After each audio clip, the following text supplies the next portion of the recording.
Man, how hard is it to build a raised bed garden and how you go about doing it? Hey guys, this is Darryl with Louisiana Simple Living.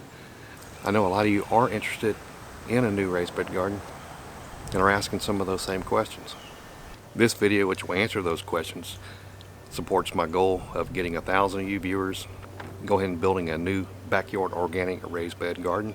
In the fourth video of our Spring Garden 101 series, we're going to talk about the considerations of where you're going to place your new raised bed, and then we're going to actually go ahead and build one.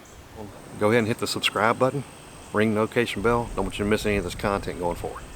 Alright, let's get into it. Before we go ahead and build our raised bed garden, there's some things we need to consider before we do that. Let's cover those now. You will want to place your raised bed to where it's going to receive at least 8 hours of sunlight daily. The optimal amount of sunlight is really dependent upon the plant variety. So the plants that we're going to put in our spring garden, things like tomatoes, peppers, beans, they all require at least 8 hours of sunlight.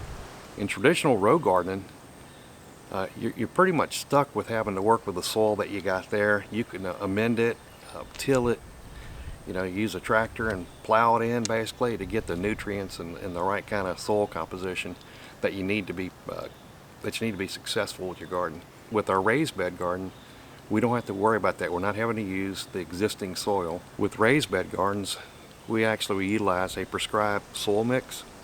That was made famous, I guess, through Mel Bartholomew from Square Foot Gardening. Important to the soil's performance is you don't have to walk in the soil and compress it. You don't have to till it. You do amend it on a routine or on a seasonal basis, and the soil remains loose and friable, which is also key to good plant growth. And I'll cover the specifics on the soil mix later on in this video. Now, walkways, that's another thing we got to consider. On the raised beds, where you place it, you want to make sure you got at least 3 foot between one raised bed and another, at least on 3 sides, so you can reach, access all the plants in that raised bed. Now, I recommend in your walkways, you go ahead and lay down some weed fabric so you don't get a bunch of weeds growing up through there in your walkways, and also mulch on top of that. You can put 2, 3, 4 inches of mulch, whether it be pine straw, wood chips. You can even use pea gravel. If you put some timbers up around the outside of your walkways, you can kind of keep that area manageable. Another key item to think about is your irrigation or watering approach. Where you put your raised bed. Now, if you're going to just use a water can, fill up a water can and go out and water the garden, hey, that's fine. Probably don't want to put that real far away from where your hose is or from where your water faucet is. You can use a garden hose. You can get a 50 or 100 foot garden hose and you can reach pretty much anywhere in your backyard. But there is another method that I prefer to use, and I basically, from the water connection, I ran some piping that went underneath the ground. It comes up over by the edge of the garden, and then I pipe that water to all of my raised beds. But I also got it on a timer, so it's automated. Every day it's going to come on. I can adjust how long I want the water to run, the watering process to go. That's a really good way to do it. Within the watering system, I do have some drip hoses that are hooked up, and that's how it delivers the water. All right, you'll want to locate your raised bed not too close to structures or even trees and large bushes. First, it may shade out or block out the sunlight that you need for your plants in your raised bed. And secondly, from these trees and bushes, you may have roots that are going to grow. They're going to seek out good soil. They're going to seek out soil that's well watered and has lots of nutrients. Just depending upon what kind of plant, but they can grow fairly fast, and the roots will actually come up underneath your raised bed and interfere with your raised bed there. And avoid low-lying areas. All right, so if you got your raised bed, and we're using this great soil mix that will absorb the amount of water that you need, but then allow it to readily drain.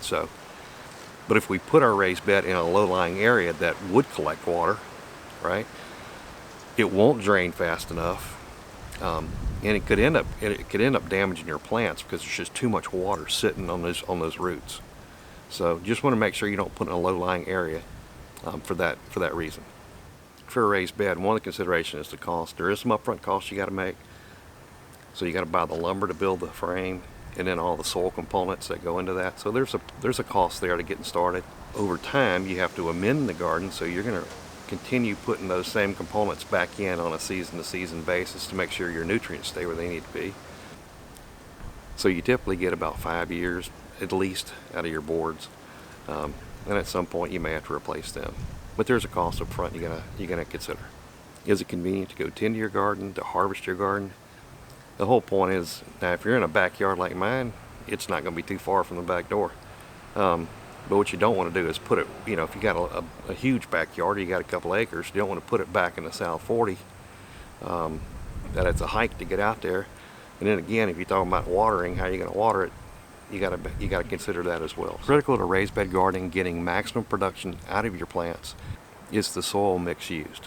Mel Bartholomew of Square Foot Garden fame prescribes a particular soil mix that I've been using for many years, and I'm 100% sold on it. So when we're talking about the spacing for plants, you know, how many you can plant within a square foot, all that's based upon this soil mix in particular. There are other soil mixes you can get. You can purchase at your Lowe's or Home Depot or wherever, or your local nursery. Just in my experience, they're not as good. One of my raised beds here, I used a garden mix, bulk garden mix. So I loaded up my truck, brought a load, put it in my raised bed garden, and it was probably about 5 years ago, and my plants really did horrible. And I did amend it some with some compost, and it's taken me at least 5 years now to get the garden to where it's close to where it would have been had I used this soil mix to begin with. Now, before we get into the components and how much of each of the components that you need to make the soil mix, we got to calculate how much cubic feet of soil mix is needed with that 4x5 raised bed. So if we multiply the width in feet times the length in feet times the height in feet, that gives us our total cubic feet needed. So in our example, we're using a 4 foot wide by 5 foot long raised bed, and that's a 10-inch height. So if you divide 10 by 12 to get it into feet, you got 0.83 feet. So multiplying that out, that gives you, you're going to need 16.7 cubic feet of soil mix for that bed. Now I'm going to go ahead and round it up to 17 cubic feet total. So the three primary components in the soil mix is vermiculite, and so a third of it would be vermiculite, a third would be sphagnum peat moss, and a third would be a blend of different compost. And in my case, at my local nursery, I can get cow manure compost, chicken compost, and mushroom compost. So when we do the calculation, it tells you basically you need 5.7 cubic feet of vermiculite, you need 5.7 cubic feet of sphagnum peat moss, and you need 1.9 cubic feet of your three compost types. Now there's a couple of substitutes you can consider. Perlite is a substitute if you can't find vermiculite. It's not quite as good, but it still does a decent job. And then coconut coir, I guess, is more sustainable. You can substitute that for sphagnum peat moss. Now, I haven't ever used coconut coir, but they say it works pretty good. We're going through all the considerations about where we want to locate our new raised bed. We've also calculated how much soil we're going to need.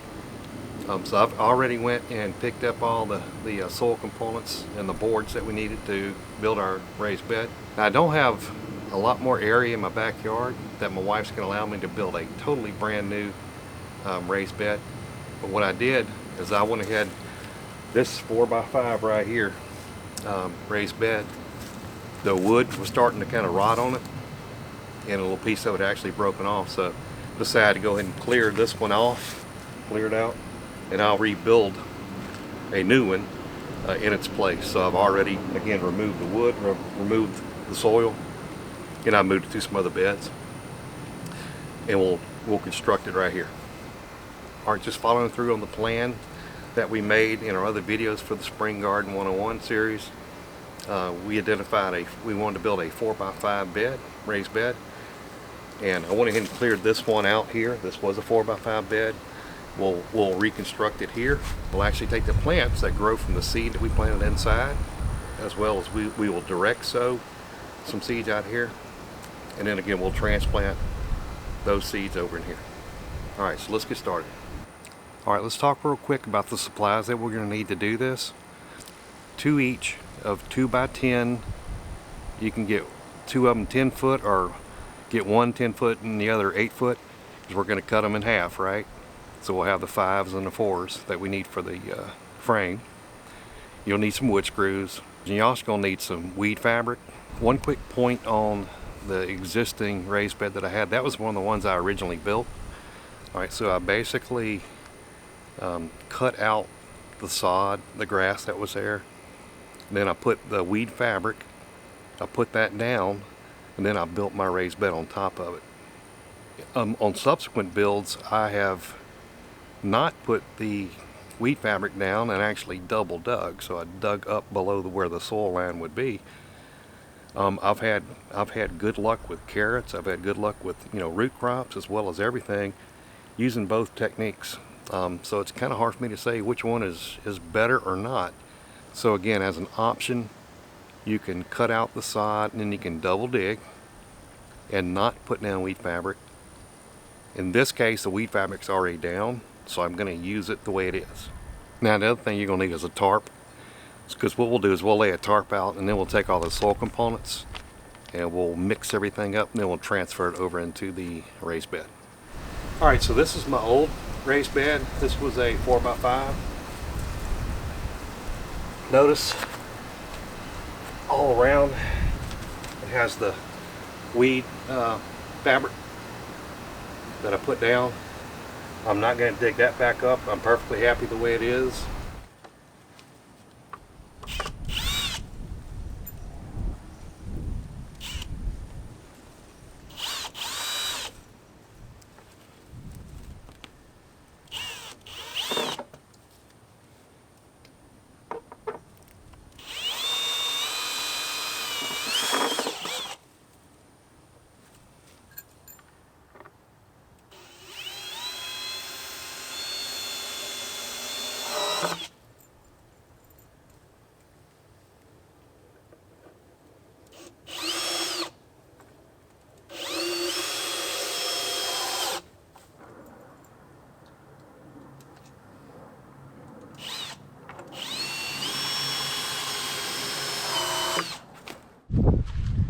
Alright, got everything I need to make my metals mix. If I can just get the wind to quit blowing so much.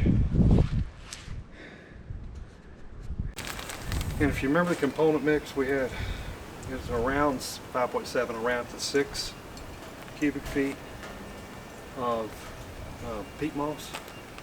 So this is 2.2, that's 3.8, so it's right at 6. Got 4 cubic feet here, plus some additional perlite. We got 4 cubic feet of vermiculite, and then a little bit of some perlite, so I'll be close. For the compost blend, we got cow compost, mushroom compost, and chicken compost. So we're going to try to start mixing this up. I may have to wet it with a hose a little bit, with the wind the way it is. We'll see.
Blend it up, mix it all up good.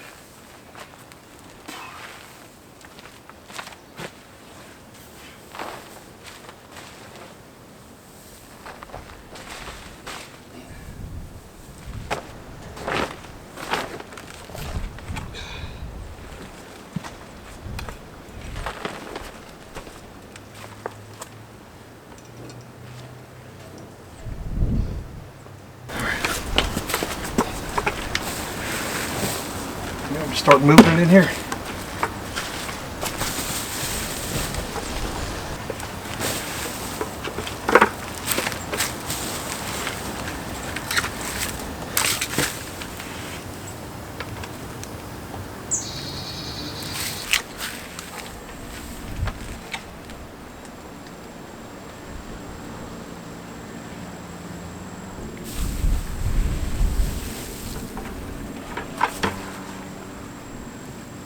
Alright, so we're just going to go ahead and water this bed in now.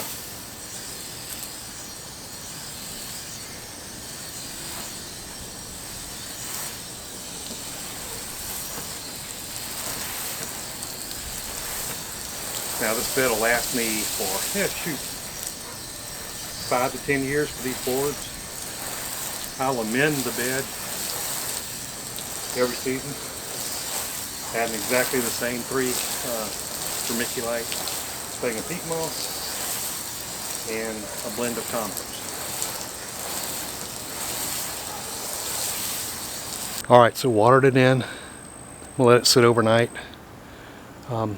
See if I need to add some more soil to it. I'll check it tomorrow after the water I just put on the drains. If there's any air pockets or anything, you'll be able to see that, and I can add soil to it. I got some left over there. It's good, valuable soil, so we're going to save it and use it somewhere. If not in this raised bed right here, we're going to use it somewhere because it's good stuff. In the first 2 videos, we did a lot of planning. We decided what plants we want to grow and kind of how it was going to be laid out in our 4x5 raised bed. In the third video, we sowed some of the seeds that we're going to need to grow inside, so we can put it out after the last freeze in our new raised bed, in our 4x5 raised bed. Now we're going ahead and built our 4x5 raised bed. It has a perfect soil mix, so we got all the good ingredients we need to have a great spring garden. All right, now we built our raised bed garden. Upcoming videos will focus on building a simple, inexpensive trellis system for our 4x5 bed. We'll direct sow some seeds. There are some seeds that we can go ahead and direct sow before the last freeze, so we'll do that. And we'll take a check on our seeds that we've been sowing inside as well, that we've been growing inside, while also covering how to stay organic in our raised bed garden. Thanks again for joining me today at Louisiana Simple Living. We've been out in the garden working on a spring garden 101 series. As I mentioned, my goal for 2021 is to get 1,000 of you viewers out there to go ahead and get started with your first backyard organic raised bed garden. And at Louisiana Simple Living, we're here to help. All right, we've now planned our garden, sowed some seeds, made our raised bed, got the perfect soil mix. We're ready to go for the next steps. Hey, and join me on this journey. It's going to be fun. I'm having a blast. Hope you're enjoying it too. If you haven't subscribed yet, please subscribe, ring that notification bell, and like the video. And please, hey, put some comments down below. Comments mean everything in the world to the channel. We want to know what you like, what you don't like, what are some things you'd like to see, questions you may have about raised bed gardening. And just a reminder to make memories with your friends, make memories with your family. While you're at it, if you put together your new raised bed garden, hey, make memories with your kids and with your grandchildren as well. That would be a heck of a lot of fun and some great memories for your grandchildren. Remember, be motivated to do things you've never done before. It makes life interesting. And as always, we'll see you on the next video.